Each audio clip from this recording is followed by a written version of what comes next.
아야네오에서 안드로이드 게이밍 시장까지 넘보는 건 판칭 아닌가요? 이러면 안 되지. 테크는 대신남? 안녕하세요, 대신남 방구입니다. 오늘은 아야네오 포켓 S 안드로이드 게임기를 준비해봤습니다. 이게 재미있는 게 게이밍 UMPC 제조사로 유명한 아야네오에서 그동안 쌓아온 UMPC 제조 기술을 안드로이드 디바이스에 적용해 만든 제품이기 때문입니다. 그냥 보면 UMPC처럼 보입니다. 하지만 스냅드래곤 G3 젠2를 적용 두께를 14mm로 얇게 제작했을 뿐 아니라 6000mAh의 대용량 배터리를 품고 있음에도 350g으로 가볍게 디자인했습니다. 아야네오에서 안드로이드 게이밍 시장까지 넘보는 건 판칭 아닌가요? 그만큼 완성도가 높은 이번 제품 궁금하시죠? 그럼 지금부터 같이 한번 확인해 보시죠. 자, 오늘 준비한 제품은 아야네오에서 새롭게 선보인 안드로이드 게이밍 디바이스 포켓 S가 그것입니다. 확실히 UMPC 제조 기술이 있는 만큼 디자인 및 마감 처리에 이르기까지 꽤나 높은 완성도를 보여줬습니다.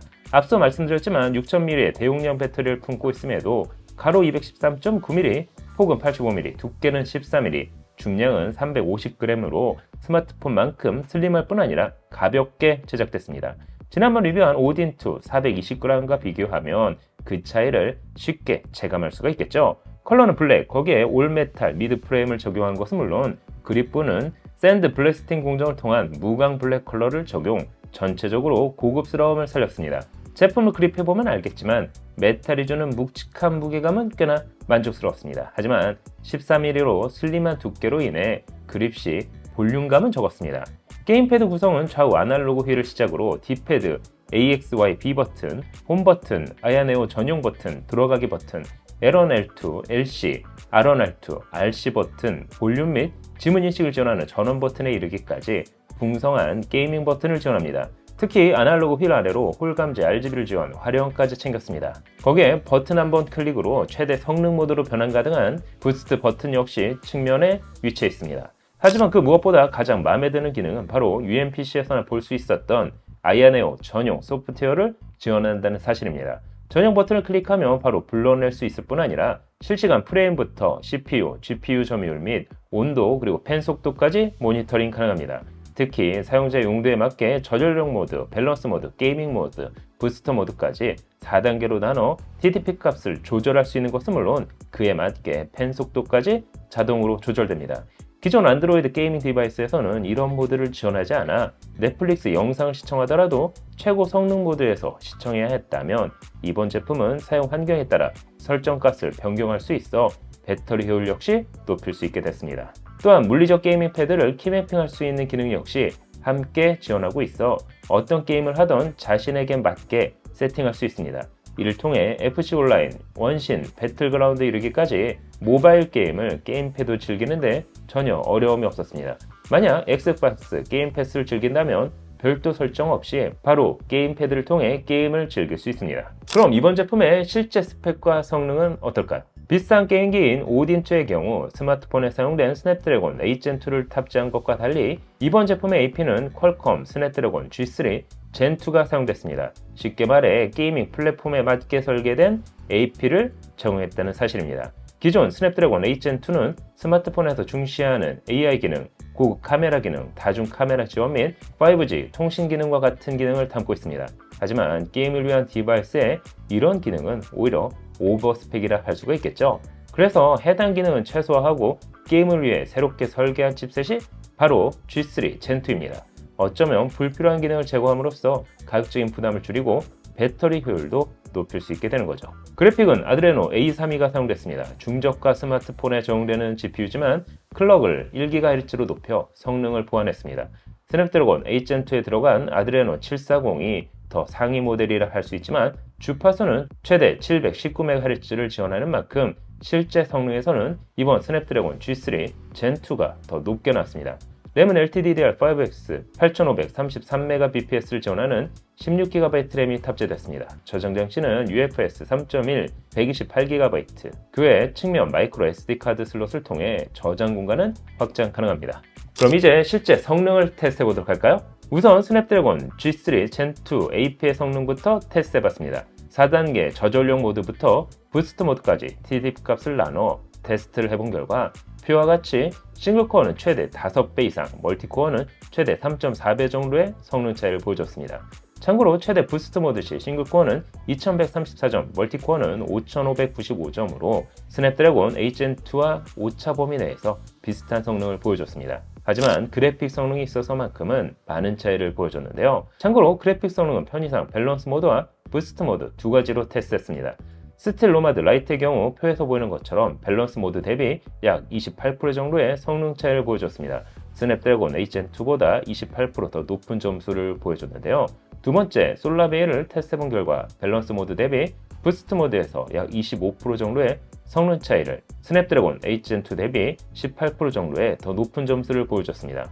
와일드라이프 익스트림의 경우 밸런스 모드 대비 부스트 모드에서 약 10%, 스냅드래곤 H2 대비 10% 정도의 성능 차이를 보여줬습니다. 테스트 결과를 놓고 보면 밸런스 모드와 스냅드래곤 H2의 성능이 비슷한 만큼 기본 밸런스 모드 게임을 즐기더라도 무리가 없을 것 같습니다. 그럼 이제 발열과 안전성에 대해서 확인해 보도록 할까요?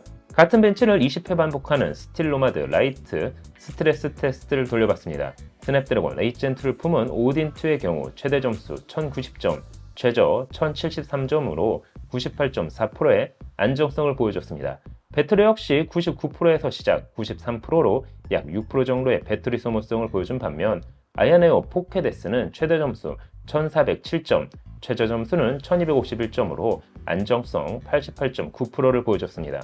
배터리 역시 99%에서 시작 81%로 무려 17% 정도의 배터리 소모성을 보여줬습니다. 확실히 AP의 성능이 더 높고 얇은 두께에서 발열을 제어해야 하는 만큼 그 차이가 그대로 보여지는 것 같은데요. 사실 아이언에어 포켓 S의 최저 점수 1251점만 보더라도 오딘2의 최고 점수 1090점보다 약 15%나 높았습니다. 하지만 부스트 모드가 아닌 밸런스 모드에서 테스트하면 결과는 전혀 달라집니다. 최고 점수 1080점, 최저 점수는 1064점, 안정성은 98.5%로 향상됐을 뿐 아니라 배터리 효율성 역시 높아진 걸 확인할 수 있기 때문이죠. 따라서 이번 모델은 밸런스 모드로 즐기다가 필요에 따라 일부 게임에서만 부스트 모드를 즐기는 걸 추천드립니다. 일반 밸런스 모드 기준 원신 게임을 매우 높은 옵션에서도 평균 59프레임으로 게임을 즐길 수 있었기 때문이죠. 배틀그라운드는 HD, FPS 높은 옵션에서 30프레임으로 게임을 즐길 수 있었습니다. 따라서 밸런스 모드에서도 옵션 타입 없이 대부분의 게임을 모두 키매핑을 통해 즐길 수 있는 만큼 실제 게임기처럼 안드로이드 게임을 즐길 수 있다는 게 이번 제품의 가장 큰 장점이 아닌가 싶습니다. 하지만 디스플레이가 6인치라면 일반 스마트폰에 게이밍 패드를 결합해 사용하면 되지 않을까요? 그 말도 틀린 말은 아닙니다. 고사양 스마트폰이라면 이미 성능 면에서는 아쉬울 게 없기 때문이죠. 또한 일부 게임 패드는 키매핑을 지원하는 만큼 게임기처럼 활용도 가능합니다. 다만 게임을 위해 전용으로 설계된 이번 모델은 최적화에 있어 아쉬울 게 없을 뿐 아니라 게임 패드를 별도로 들고 다니지 않아도 되는 만큼 보다 직관적인 게임 플레이가 가능합니다. 스마트폰은 게임 전용으로 출시된 제품이 아닌 만큼 발열 관리부터 배터리 효율도 떨어져 게임을 위주로 하다 보면 정작 스마트폰의 본연의 기능을 사용 시 불편을 느낄 수 있습니다. 6인치 화면 사이즈가 작아 보일 수 있겠지만 휴대에 최적화됐을 뿐 아니라 핸즈온으로 게임을 해야 하는 만큼 막상 게임을 플레이해보면 작다는 느낌은 들지 않았습니다. 또한 안드로이드 기반인 만큼 구글 스토어를 통해 넷플릭스, 티빙, 웨이브 등 OTT 서비스를 설치해 영상을 감상하는 용도로도 괜찮았습니다. 다만 넷플릭스는 에러 인증을 받지 못해 SD 해상도에서 감상 가능하다는 점은 참고해 주시는 게 좋을 것 같습니다. 배터리는 6000mAh, 거기에 최대 40W PD 고속 충전을 지원합니다. 와이파이 7, 블루투스 5.3을 지원, 최신 무선 네트워크 환경 역시 사용 가능합니다.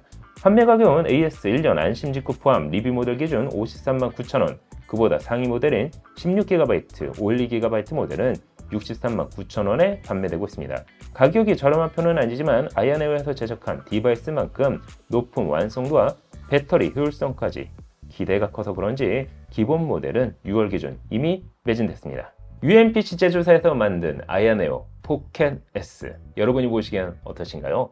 안드로이드 게임기가 좋으냐 아니면 스마트폰에 게임패드를 연결해 사용할 것이냐, 그것은 소비자의 몫이겠죠. 오늘 영상은 여기까지. 패션할 땐부터가 가전제품까지 그 선택은 언제나 완벽해. 실패한 적이 없어 믿고 맡길 수 있어. 대신 사는 남자 그는 날 구세.